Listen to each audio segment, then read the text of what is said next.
कमल लोचन श्रीहरि करेण शंख चक्रधारी खग आसने खगपति खटन्ति लक्ष्मी सरस्वती गरुड़ आसने मुरारी गोपरे रखिले बाछुरी घन कठिन कलेवर खटण श्रीमुख सुंदर। अथ दशमाध्याय ऋषय ऊचुः सौनक आदि मुनि जेते पूछन्ति सुतंक अग्रते भोसुत कह कृष्णवाणी संसारुतरे जाहा शुणी पंडो राजार अंत काले दुष्टे जे राज्य नेले बळे गोविंद पादे आश्रय करी से आतताई जने मारी पांच भ्राता एक मेले प्रजांकु पाळी राज्य कले तेबे की कले पंडो सुते स्वभावे कृष्णर संगते एमंत मुनि वाक्य शुणी सुत कहन्ति साधु वाणी श्री सुत उवाच सुण सकल मुनिवर कृष्णर कथा सुधासार पांडव वंश रक्षा करी कुरु वंश को नर हरि क्रोध अनले भस्म कले दावाग्नि जेह्ने वनस्तरे बसाई निज राज्य देले श्रीहस्ते अभिषेक कले आनंदे मने धर्म बला प्रजा पालने मन देला भीष्मंकु तुहु धर्म बाणी जेबे कहिले चक्रपाणी से वाक्ये शोक मोह छाड़ी प्रजा पालने चित्त बड़ी सृष्टि रे जेते राजा गणे शिवा युधिष्ठिर चरणे समुद्र अंत जाए मही धर्मनंदन आज्ञा बही राजा वचने मेघमाल भूमि रे बरसंती जल कामधेनुर प्राय रही प्रजा कल्पित शस्य देई गोपाल गोष्ठ मध्ये रही बहुत क्षीर द्यन्ति गाई नदी बहन्ति पुरी जले समुद्र रहिले निश्चले पर्वत निज स्थाने स्थिरे आवृत लता वन घोरे सर्व औषध फल जेते फलन्ति प्रजार निमन्ते प्रजांक देहे नाही क्लेश न लागे तापत्रय लेश धर्मनंदन राज्ये जेते प्रजाए वंचन्ति निश्चिन्ते भग्निंक प्रिय कार्ये हरि बंधुंक शोक शांति करी हस्तिनापुरे हृषिकेश भावे रहिले केते मास जन जन को करी कोल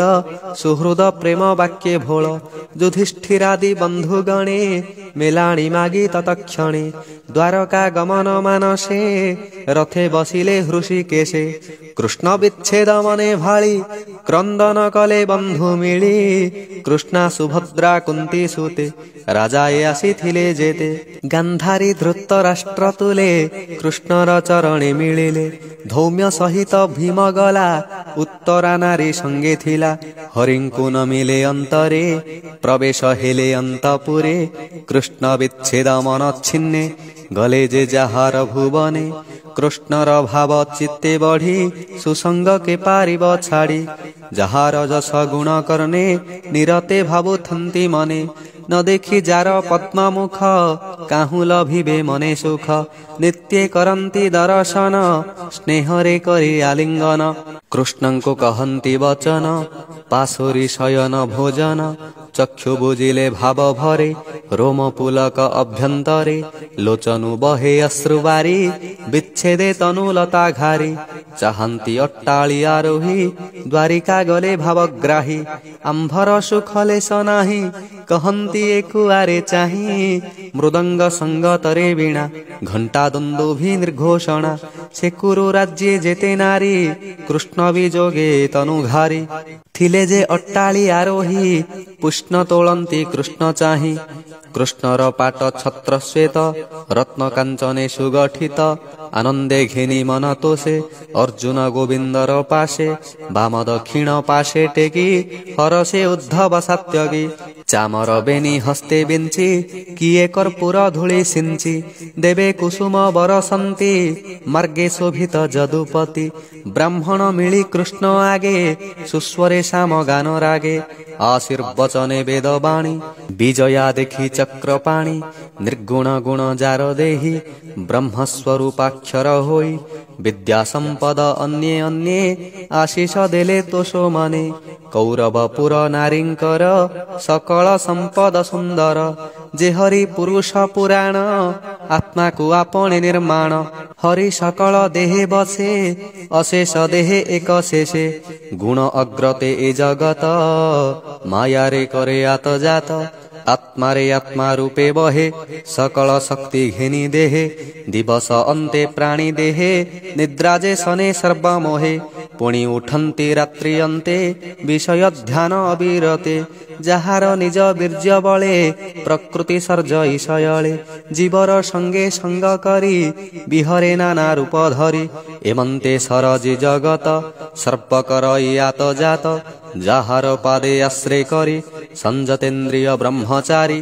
ନିର୍ମଳ ଆତ୍ମାରେ ନିଶ୍ଚଳେ ଦେଖନ୍ତି ଭକ୍ତି ଯୋଗ ବଳେ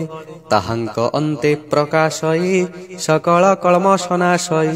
ଯାହାର ନାମେ ମୁନି ଗଣେ ଆଗମ ନିଗମ ପ୍ରମାଣେ ଏକ ଆରେକ କଥା କହି ବଞ୍ଚନ୍ତି ଯାର ପାଦଧ୍ୟାୟୀ ସେ ଏକ ଅଂଶେ ଲୀଳା କରି ପ୍ରକୃତି ସଙ୍ଗତେ ବିହରି ସୃଷ୍ଟି କରିଣ ସତ୍ୟ ପାଳେ ଈଶ୍ୱର ଅଂଶରେ ସଂଘରେ ସେ ଦୋଷ ନ ଲାଗେ ତାହାର ନଳିନୀ ଦଳେ ଜହ୍ନେ ନୀର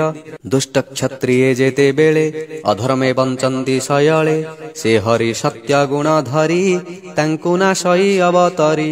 ଯଶ ବିସ୍ତାରୀ ଦୟା ସଙ୍ଗେ ସୁଖେ ବି ହରି ଯୁଗେ ଯୁଗେ ବିଷ୍ଣୁର ଅଂଶେ ଅବତାର ଯାଦବ କୁଳରେ ଥର ରଜନୀ ଅନ୍ତେ ନରଲୋକେ ନାମ ଧରନ୍ତି ଅତି ସୁଖେ ଯାର ନିବାସ ମଧୁବନ ସ୍ୱଭାବେ ସେ ପୁରୁଷୋତ୍ତମ ଏ ଯେ ଦ୍ୱାରକା ଧର୍ମପୁରେ ବିସ୍ତାର ପୁଣ୍ୟ ଯଶ କରି ଯହିଁ ସକଳ ପ୍ରଜାଜନ କୃଷ୍ଣର ହର୍ଷିତ ବଦନ ନିଗମ ବାକ୍ये ଯାହା ଘୋଷି ଦେଖନ୍ତି ନିଜ ଦ୍ୱାରେ ବସି ସାତ୍ୱିକ ମତେ ବିପ୍ରଜନ ଯାର ଚରଣେ ଅନୁକ୍ଷଣ ଯମ ନିୟମ ବ୍ରତ ସ୍ଥାନେ ଯଜ୍ଞ ତପସ୍ୟା ମହାଦାନେ ସଂକଳ୍ପ କରି ନିଜ ହସ୍ତେ ଅର୍ପଣ କରି ଥାଇ ନିତ୍ୟେ ତାର ଅଧରୁ ସୁଧାରସ ଗୋପୀଏ ପାନେ ସହରସ ନିତ୍ୟେ ଦେଖନ୍ତି ଚକ୍ଷୁ ଦ୍ୱାରେ ଗୋପାଳେ ଭଜନ୍ତି ହୃଦରେ ଧର୍ମନନ୍ଦନ ଯଜ୍ଞ କାଳେ ସଭାର ମଧ୍ୟେ ନୃପ ମିଳେ କୃଷ୍ଣ ବିଷୟେ ଯେତେ ବାଦୀ କ୍ଷତ୍ରିୟ ଶିଶୁପାଳ ଆଦି ତାହାଙ୍କୁ କ୍ରମେ ନାଶ କରି ଦ୍ୱାରକାପୁର କନ୍ୟା ହରି ଅଶେଷ ବନ୍ଧୁ ଯାର ସଙ୍ଗେ ଖଟନ୍ତି ନିଜ ଭାବ ରଙ୍ଗେ ଯାର କଟାକ୍ଷେ ବଶ ହୋଇ ନିଶ୍ଚଳ ଚିତ୍ତେ ରୂପ ଧ୍ୟାଇ ନିରତେ କୃଷ୍ଣର ସଙ୍ଗରେ ପ୍ରେମେ ସେବନ୍ତି ତାପୟରେ କୁରୁ ରାଜ୍ୟରେ ବଧୁ ଜନେ ଏମନ୍ତ ଭାବୁ ଭାବୁ ମନେ ରଥେ ବସିଲେ ଚକ୍ରପାଣି କୁରୁ ଜଙ୍ଗଲ ଦେଶ ଜିଣି ପାଞ୍ଚାଳ ସୁର ସେନ ପଥ ବ୍ରହ୍ମାବର୍ତ ଯେ କୁରୁକ୍ଷେତ୍ର ମତ୍ସ୍ୟ ଯମୁନା ସାରସ୍ୱତ ମରୁଧନ୍ବରେ ଉପଗତ ତହିଁ ଉତ୍ତାରୁ ସୌବୀର ଆଭିର ଦେଶ ମଧ୍ୟେ ସାର ବିଖ୍ୟାତ ଦ୍ୱାରକା ନଗର ଯହିଁ ବିଜୟ ବଂଶୀଧର ସେ ଦେଶେ ଯେତେ ପ୍ରଜାଜନ ସଭାରେ କୃଷ୍ଣ ଦର୍ଶନ ଅନେକ ଉପହାର ହସ୍ତେ ଘେନି ମିଳିଲେ ଦିନ ଅନ୍ତେ ସେ ହରି ଚରଣ ପଙ୍କଜେ ପାମର ଜଗନ୍ନାଥ ଭଜେ। इति श्रीमद्भागवते महापुराणे पारमहंस्यां संहितायां वैयासिक्यां प्रथमस्कन्धे श्रीकृष्णद्वारकागमनं नाम 10मोऽध्यायः।